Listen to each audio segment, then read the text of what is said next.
नमस्कार दोस्तों, मैं हूं सुनील दत्ता। आप देख रहे हैं टेक्यूटीएम चैनल। आज इस वीडियो में हम बात करने वाले हैं HTML का जो नेक्स्ट पोर्शन है उसके बारे में। HTML के 3 वीडियो आ चुके हैं, ये HTML का 4th वीडियो है। और यदि आपने अभी तक वो वीडियो नहीं देखे तो मेरी गुजारिश है आपसे कि आप पहले वो जाके वीडियो देख लीजिए ताकि कंटेंट आपको अच्छे से समझ में आ जाए और जो चीजें हम इस वीडियो में करने वाले वो बेटर अंडरस्टैंडिंग आपकी हो सके। जो लोग इस चैनल पे नए आए हैं उनके लिए बता दूं, ये वेब डिजाइनिंग कोर्स चल रहा है और इस कोर्स में जितने भी पार्टिसिपेंट हैं उनको हम ये कंटेंट प्रोवाइड कर रहे हैं। जो लोग यूट्यूब पे सब्सक्राइब किया है उन्होंने, उनके लिए भी कंटेंट अवेलेबल है। और ये कोर्स 2 महीने के लिए चलेगा। यदि आप भी रजिस्टर करना चाहते हैं तो वेबसाइट पे जाकर रजिस्टर कर सकते हैं। रजिस्ट्रेशन चार्ज 150 रुपीज है, जिसमें आपको मिलता है एक होस्टिंग, एक सब डोमेन और सर्टिफिकेट। ओके, तो चलते हैं आज की वीडियो की ओर। तो सबसे पहले बात करते हैं कि कल जो हमने देख लिया था कि क्या क्या टेबल्स कैसे बनाते हैं, स्टाइल कैसे लगाते हैं, बॉर्डर्स कैसे लगाते हैं, ये सारी चीजें हमने देख ली थी। आज हम बात करेंगे 2 चीजें हैं, एक ब्लॉक एलिमेंट और एक इनलाइन एलिमेंट। HTML में जो एलिमेंट होते हैं उनको 2 तरीके से डिवाइड कर रखा है। ब्लॉक एलिमेंट्स होते हैं, कुछ इनलाइन एलिमेंट्स होते हैं। ब्लॉक एलिमेंट मतलब जैसे आपने ये प्री वाला जो एलिमेंट था, है ना, इसने क्या किया था, पूरी जो पेज का विड्थ है वो ऑक्यूपाई किया। डिफॉल्ट हमने कोई सेटिंग नहीं लगाया इसमें कि पूरी पेज की विड्थ लेनी है आपको या नहीं। लेकिन जब टेबल को हम डिसाइड कर रहे थे तब टेबल अपनी पूरी विड्थ नहीं ले रही थी। उसके लिए हमने क्या है, यहाँ पे फिर विड्थ का एक स्टाइल लगाया, तब जाके इसने पूरी विड्थ ली। तो ये क्या है, इनके एलिमेंट के क्या है, टाइप अलग अलग है। जो प्री जो एलिमेंट है वो ब्लॉक एलिमेंट है और ये क्या है, इनलाइन एलिमेंट है। इसको हम अभी थोड़ा सा जब एग्जांपल लेंगे तब आपको अच्छे से समझ में आ जाएगा कि चीज है क्या। तो सबसे पहले हम जो बात करने वाले हैं आज वो है सबसे इंपॉर्टेंट चीज ब्लॉक एलिमेंट में। ब्लॉक लेवल का जो एलिमेंट है उसमें सबसे इंपॉर्टेंट चीज जो है वो क्या है, आपका डिव एलिमेंट। जितनी भी वेबसाइट बनती है उसके जो पोर्शन होते हैं, मतलब जैसे आप नहीं होता है, मैं आपको एक एग्जांपल लेता हूं कि एक एग्जांपल लेते हैं हम। आप मेरी तरफ से सोचिए अभी कि हम एक कंपनी में काम कर रहे हैं और उस कंपनी में स्टोर बने हुए हैं। मतलब कंपनी प्रोडक्शन कंपनी है और उस कंपनी में बहुत सारे स्टोर बने हुए हैं। तो उनमें अलग अलग स्टोर कैसे होते हैं, देखो मैं बताता हूँ। जैसे एक इलेक्ट्रिकल पार्ट्स का स्टोर होगा जहां पे इलेक्ट्रिकल पार्ट्स मिलते हैं, एक मैकेनिकल पार्ट्स जहां पे मिलते हैं, एक जहां पे लिक्विड वगैरह चीजें मिलती है जैसे पेंट वगैरह है, ये सब चीजें ये मिलती है। मान लीजिए 3 स्टोर बनाए उस कंपनी ने अलग अलग। तीनों स्टोर क्यों बनाए, एक ही स्टोर बनाते हैं वो लोग। तीनों स्टोर उन्होंने इसलिए बनाए कि यदि इलेक्ट्रिक का कोई चीज आनी है या किसी को देनी है या कोई भी चीज चेंज करनी है इलेक्ट्रिक, तो सारा कहां है, उसी स्टोर में मामला होगा, उसी स्टोर में काम होगा। यदि मैकेनिकल का करना है तो उसके लिए अलग से। तो ऐसे ही क्या करते हैं हम लोग, क्या करते हैं कि जो HTML का पेज है आपका, जो भी HTML का पेज है आपका, उसको हम क्या करें, ऐसे पार्ट में डिवाइड कर लेते हैं ताकि ये जो सेक्शन है इस पे यदि मुझे कोई चेंजेस करना है, इसकी स्टाइलिंग चेंज करनी है, कलरिंग चेंज करना है या फॉर्मेटिंग चेंज करनी है, तो क्या है, पूरा एक ही साथ में हो जाए। एक CSS में कोड लिखेंगे और सारी चीजें चेंज हो जाएंगी। इसलिए क्या है, HTML का जो भी पोर्शन है, जो भी बॉडी पोर्शन है, उस बॉडी पोर्शन को हम क्या करते हैं, ब्लॉक्स में डिवाइड करते हैं। और ब्लॉक्स में डिवाइड करने के लिए सबसे मोस्ट जो इंपॉर्टेंट जो यूज करते हैं प्रोग्रामर डिजाइनर, वो है डिव एलिमेंट। कौन सा एलिमेंट, डिव एलिमेंट, जिसपे क्लास भी लगा सकते हैं, आईडी भी लगा सकते हैं। और ये सब चीजें कैसे लगानी, ये अभी इस वीडियो में हम बात करने वाले हैं। तो डिव एलिमेंट क्या है, जैसे ये बॉडी है, जैसे बॉडी के अंदर में आपने और जो चीजें की थी, आप ये समझ लो कि उसको हम क्या कर रहे हैं, ब्लॉक्स में डिवाइड करने का एक मेथड है जिसको हम बोल रहे हैं डिव। जैसे हमने ये हॉरिजॉन्टल लाइन खींची थी ना यहाँ पे, ये मेरा बताने का तरीका था कि ये एक पेज है, दूसरा पेज ये है और तीसरा मतलब ये, मतलब ये सेक्शन है, एक ये सेक्शन है, एक ये सेक्शन है, अलग अलग क्या है, सेक्शन है। तो ऐसे ही क्या है, अब हम क्या करते हैं, इस सेक्शन को हटा देते हैं। ये जो HR है, इस वाली टैग को हम क्या करते हैं, हटा देते हैं। यही मतलब है ना इसका। तो हम एक बार क्या कर रहे हैं, HR जहां जहां भी है मैं उसको क्या करता हूं, हटा देता हूं। और उसके बाद में इसको कैसे यूज करना है वो हम देखेंगे। अभी मैंने सेव किया और रिफ्रेश किया, ये हमारा डॉक्यूमेंट हो गया। अब इस डॉक्यूमेंट को मुझे क्या करना है, डिवीजन में डिवाइड करना है, सिंपली। उससे होगा कुछ नहीं, डॉक्यूमेंट में कोई चेंजेस नहीं आएगा, कुछ नहीं आएगा, लेकिन जब एडिटिंग करेंगे ना तब बड़ा अच्छा हो जाएगा। कैसे, देखते हैं। तो सबसे पहला जो एलिमेंट है, जो दिस इज माई पेज है, ये हेडिंग है हमारी, इसको हम एक डिव में दे देते हैं। डिव के लिए टैग है डिव और क्लोजिंग टैग सेम जैसे बाकी सबकी है वैसे। एक डिव ये हो गया, दूसरा डिव यहां से शुरू हो जाएगा, ठीक है। और कहां तक करें हम इसको, टेबल के बाद तक कर देते हैं। टेबल को हम यहां से मिनिमाइज कर सकते हैं, ये जो है ना आपको ये दिख रहा है, यहां तक मिनिमाइज कर देते हैं और टेबल के बाद में यहाँ पे हम लिख देते हैं div क्लोज। ओके, फिर दूसरा div यहां से ओपन कर लेते हैं और इस div को हम क्या करते हैं, जो लोगो हमने लगाया हुआ है, जो इमेज लगाई हुई है, वहां तक हम इसको क्या करते हैं, क्लोज कर देते हैं। इससे हुआ क्या, 2 div बने हैं हमारे, मतलब 3 div बने इस पूरे पेज को डिफाइन करने के लिए। इस पूरे पेज को हमने सेक्शन में डिवाइड कर लिया है। यदि मैं रिफ्रेश करता हूं तो पेज में कोई चेंजेस अभी तक नहीं आए हैं। फिर फायदा क्या है इसका, फायदा ये है, मान लीजिए कि मुझे ये जो पोर्शन है, जो हमारा प्री वाला जो एलिमेंट है वो टेबल है, सिर्फ इसका बैकग्राउंड चेंज करना है। मुझे क्या करना है, बैकग्राउंड। तो 2 चीजें आ गई यहां पे, क्या आ गई, एक तो प्री एलिमेंट है और एक क्या है, टेबल एलिमेंट है। फिर मुझे दोनों के लिए सीएसएस लगानी पड़ेगी। क्या है, जैसे प्री एलिमेंट है, यहां पे आपको बैकग्राउंड लिखना पड़ेगा। यहां पे क्या लिखना पड़ेगा, बैकग्राउंड लिखना पड़ेगा आपको। जैसे यहां पे लिख दिया मैंने बैकग्राउंड ब्लू, ठीक है। और आपको सेम यही कोड कहां लिखना पड़ेगा, टेबल के लिए भी लिखना पड़ेगा, क्योंकि 2 चीजें हैं उसमें। और यदि इस वाले पोर्शन में मान लीजिए ऐसे और भी बहुत सारी चीजें होती और उन सब में मुझे लगाना होता, तो मुझे 10 जगह कोड लिखना पड़ता। 10 जगह क्या लिखना पड़ता, कोड लिखना पड़ता, तब जाके ये चीज ऐसे चेंज होती। करेक्ट है। लेकिन यदि मैं चाहता हूं कि ये तो मेरे एक ही पोर्शन है ना, मतलब मेरा मिडिल पोर्शन है मेरे पेज का, तो क्यों ना मैं एक ऐसी चीज बनाऊं जो उसमें चेंज करने से सारे पोर्शन में चेंज हो जाए। तो उसलिए क्या, हमने डिवीजन बना लिया।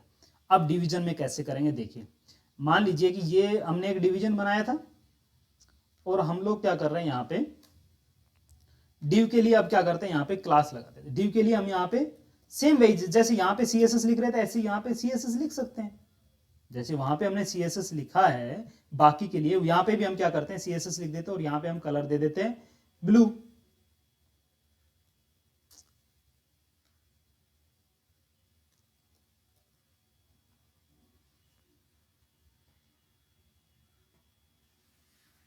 जितने डिवीजन हैं इसमें सबका कलर ब्लू हो गया, सबका कलर क्या हो गया, ब्लू हो गया। अब ये तो हुआ डिवीजन का फायदा कि जितने भी डिव थे उनका कलर क्या हो गया, ब्लू हो गया। लेकिन अब यदि आपको अलग अलग चाहिए कि इस डिवीजन का अलग होना चाहिए, इस डिवीजन का अलग हुआ है, इस डिवीजन का अलग, तो उसके लिए 2 मेथड है। इनको बोलते हैं क्लास और आईडी। कौन कौन से 2 मेथड हैं, एक क्लास यूज कर सकते हैं और दूसरा क्या कर सकते हैं आप, आईडी। ठीक है, क्लास कैसे यूज करनी है और आईडी कैसे यूज करनी है, इसको एक बार आप क्या करते हैं, हम प्रेजेंटेशन से देखते हैं। कि जो भी आपकी क्लास होती है उसमें जब आप एट्रीब्यूट यूज करते हैं तो कौन सा एट्रीब्यूट यूज करना है और कैसे करना है, आप एक बार ये जब स्क्रीन एक बार देख लीजिए। होता क्या है कि जो क्लास आप यूज कर रहे हैं, मतलब जैसे होता है ना, आप एक स्टाइल, एक सीट बनानी है हमने कि ये जो पेज है इसके लिए जो भी स्टाइलिंग होगी वो इस पेज में लिखेंगे। लेकिन अब क्या करेंगे, उसी पेज में हम एक डिवीजन बनाया हमने, अब हम लेंगे कि इस डिवीजन के लिए जितनी भी चीजें होंगी वो हम क्या कर रहे हैं, क्लास में डिफाइन कर रहे हैं। तो क्लास कैसे डिफाइन करते हैं एक बार वो देखते हैं एग्जांपल के साथ में। सबसे पहली बात, सीएसएस में क्या करना पड़ता है, हमें क्लास लिखनी पड़ती है। लेकिन क्लास लिखने के लिए आपको सबसे पहले क्या बताना पड़ता है, इस सीएसएस वाली फाइल को बताना पड़ेगा कि ये एलिमेंट नहीं है, ये क्लास है, पूरी क्लास है, इसको कोई भी यूज कर सकता है। जैसे क्लास 1, ये मैंने एक क्लास बना दी, डॉट आपको लिखना पड़ेगा, जितनी भी क्लास होंगी उसमें क्या लिखना पड़ेगा, डॉट। और यहां पे लिख देता हूं बैकग्राउंड ब्लू। ठीक है, क्लास 1 हो गया। ऐसे ही मैं मान लीजिए मैं 2 क्लास बना लेता हूं और ये हो गई क्लास 2।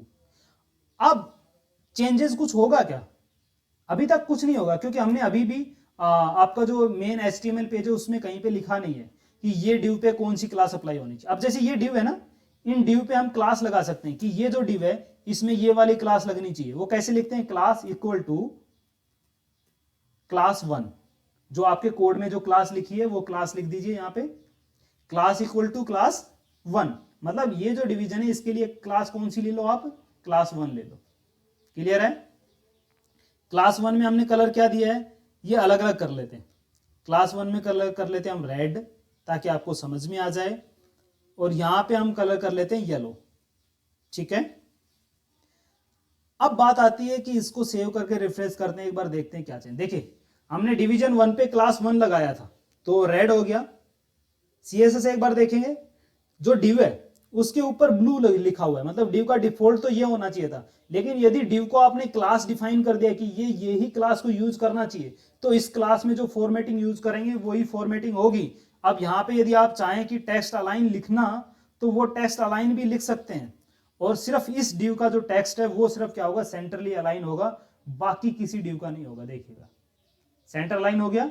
तो ऐसे क्या कर सकते हैं, क्लास को यूज कर सकते हैं। अब डिव, जितने भी डिव है इनको हम सबको क्या करते हैं, क्लास डिफाइन कर देते हैं। जैसे ये जो डिव है इसकी क्लास दे देते हैं हम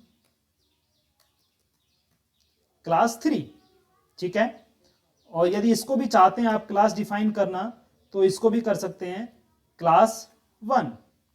अच्छा क्लास 3 नहीं, क्लास 2 दिया ना हमने, ओके। तो यहां पे क्लास 1 और क्लास 2 है। अब इसको रिफ्रेश करें, देखिए जो क्लास 2 है वो हमने येलो दिया हुआ है, बाकी को रेड दिया हुआ है, इसलिए ये देखिए ये सेंटर में आ गया है क्योंकि इसका हमने टेक्स्ट अलाइन क्या किया हुआ है, सेंटर किया हुआ है। अब पेज कुछ अलग लग रहा है आपको, कुछ डिफरेंस समझ में आ रहा है कि क्या चीजें हैं, कैसे हो रही हैं क्लास, ओके। ये तो बात होती है क्लास की। अब ऐसा नहीं है कि ये जो क्लास है इसको डीवी यूज कर सकता है, इसको इस पेज में कोई भी एलिमेंट यूज कर सकता है। क्या कर सकता है, कोई भी एलिमेंट यूज कर सकता है। यदि ये प्री चाहे तो भी हम इस पे क्या लगा सकते हैं, क्लास लगा सकते हैं। कौन सी क्लास लगाएं इस पे, देखिए इस पे लगाते हैं हम क्लास 1 लगाते हैं एक बार, ओके, क्योंकि इस पे क्लास 2 यहां पे लगी हुई है और सिर्फ मुझे ये चेंज करना है इसका। तो रिफ्रेश करते हैं, सिर्फ डिव का कलर चेंज हुआ है, सॉरी प्री एलिमेंट का, क्योंकि मैंने प्री पे सिर्फ क्लास लगाया, बाकी पे क्या है, येलो वाली फॉर्मेटिंग लगी हुई है, क्योंकि ये किसके अंदर आ रहा है, डिव के अंदर। डिव के ऊपर क्या लगे, क्लास 2, क्लास 2 में क्या लगा हुआ है, बैकग्राउंड कलर येलो दिया हुआ है। प्री में क्या है, हमने क्लास 1 लगा दी, इसलिए वहां का कलर क्या है, रेड लगा दिया, ठीक है। थोड़ा कुछ समझ लीजिए, आपको इजी हो जाएगा। अब बात आती है आईडी कि आईडी एट्रीब्यूट क्या है। डिवीजन का एक क्या होता है, एक आईडी एट्रीब्यूट भी होता है। तो आईडी एट्रीब्यूट कैसे यूज करते हैं उसको देखने के लिए सिंपल सा तरीका है कि आप लोग कैसे डिफाइन करते हैं। आप लोग आप ट्विटर या इंस्टाग्राम ये सब यूज करते हैं। ट्विटर में कैसे आप किसी को टैग करते हैं, हैशटैग लगाते हैं ना, जब भी आप कभी स्टेटस दो हैशटैग ये हैशटैग वो जो चीज है वो टैग करने के लिए, वो टैग है एक, मतलब वो HTML का एक पोर्शन है, उसको कैसे यूज करते हैं वो देखें। वो क्या पर्टिकुलर किसी की एक आईडी होती है, हैशटैग का मतलब यही है ना आईडी। तो वैसे ही यहाँ पे क्या है, HTML में भी वो क्या है, एक आईडी होती है पर्टिकुलर किसी भी पर्सन की। यहाँ पे क्या है, एलिमेंट्स है, हमारे यहाँ पे क्या है, एलिमेंट्स है HTML में, तो उनकी क्या होती है, आईडी होती है। जैसे हमने ये जो डिव को क्लास लगाई थी, इनको क्या कर सकते हैं आप, आईडी भी दे सकते हैं। जैसे आईडी इक्वल टू div1, इसको मैंने आईडी दे दी div1, ठीक है। और इसको आईडी दे देता हूं div2, ID equal to div2, ठीक है। यहां पे क्लास ही लगाई मैंने, तीसरे डिव को मैंने क्लास लगाई। जरूरी नहीं कि सबको आप आईडी दें, आप जो चाहें यदि कि इसको मुझे यूनिकली मैनेज करना है तो उसका आईडी दे सकते हैं। अब आईडी की सीएसएस कैसे लगाते हैं, जैसे जब आपको क्या क्लास को डिफाइन कर रहे थे तो डॉट लगा रहे थे, ऐसे ही आईडी की जब भी सीएसएस डिफाइन करनी है तो हैश लगाना है, हैश div1, ठीक है। आपने आईडी ये दिया है ना वहां पे, इसी का हम अब क्या करेंगे, सीएसएस लगाएंगे। क्या सीएसएस लगाना है, तो यहां पे बैकग्राउंड कलर लेते हैं हम,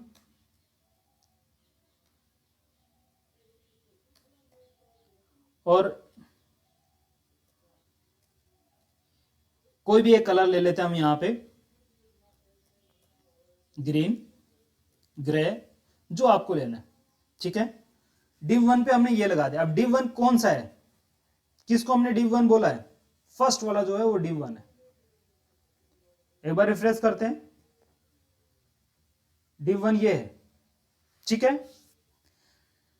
अब कुछ चीजें चेंज हो गई, क्या चेंज हो गई बताइए मुझे, क्योंकि जो सेकंड वाला है ये, इसका क्या है, डायरेक्ट ब्लू आ गया, क्योंकि इसकी हमने क्लास हटा दी थी। यहां से कहां से, यहां से क्लास हटा दी, इसको हमने div2 आईडी दे दी थी। ये क्या है, div2 है, और इसका हमने कोई कलर दिया ही नहीं है ना।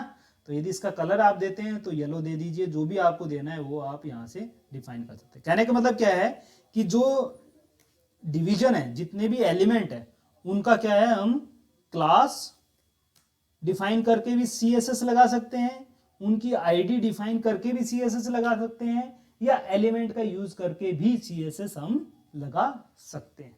ठीक है, समझ में आ गया आपको। अभी लेकिन ये जो डिव है ना, ये हमने अभी ऊपर नीचे लिया है। जैसे पहला डिव ये है, ठीक है, फिर सेकंड डिव हमारा ये है, फिर थर्ड डिव हमारा ये है। लेकिन अब अगली क्लास में हम इन डिव को वर्टिकली भी असाइन करेंगे। कैसे? पहला डिव इस साइड होगा, यहाँ पे मतलब लेफ्ट में, दूसरा राइट में, बीच में, ऐसे होता है ना वेबसाइट का जो स्ट्रक्चर एक होता है, 3 कॉलम जो स्ट्रक्चर होता है, वो हम एक बार डिव से बना के देखेंगे। तो आई थिंक यहां तक आपको समझ में आ गया। अभी कुछ आपका पेज ये लग रहा है, ये थोड़ा सा कुछ अच्छा सा पेज लग रहा है। यदि नहीं भी लग रहा है तो कलरिंग की वजह से नहीं लग रहा है। तो आपसे रिक्वेस्ट है कि आप सबसे पहले एक अच्छा सा पेज बनाइए, ठीक है, और उस पेज को डिजाइन करके उसके एक स्क्रीनशॉट लीजिए, उसके एक इमेज लीजिए और व्हाट्सएप हेल्पलाइन पे भेजिए कि आपने कैसा एक पेज बनाया, जितना आप सीखे अभी तक उससे। ठीक है, जो लोग रजिस्टर्ड किए हैं वो मुझे पक्का हेल्पलाइन पे भेजेंगे। यदि नहीं भेजते तो आपका जो एग्जाम है उसमें मार्क्स आपके डिडक्ट हो सकते हैं, ये आप बिल्कुल श्योर होइए, क्योंकि एग्जाम की तरह होगा, सिखाई की तरह, लर्निंग है। आप अच्छी तरह सीखिए, हम चाहते हैं कि आप बिल्कुल सही से इस चीज को सीखें। ओके, तो आई थिंक आपको समझ में आ गया। नहीं समझ में आया तो व्हाट्सएप हेल्पलाइन नंबर पे हम हमेशा मौजूद हैं। यदि आप चाहते हैं मेल करना तो मेल कर सकते हैं। यदि आप कोई और हेल्प आपको चाहिए कंटेंट से रिलेटेड या कुछ और, तो आप तुरंत हमें बताएं। ओके, तो जो लोगों ने इस कोर्स में रजिस्ट्रेशन नहीं किया, आई होप कि आप रजिस्टर कर लें, नहीं तो आप वीडियो देख सकते हैं। ओके, तो मिलते हैं नेक्स्ट वीडियो में, तब तक के लिए थैंक यू, बाय बाय।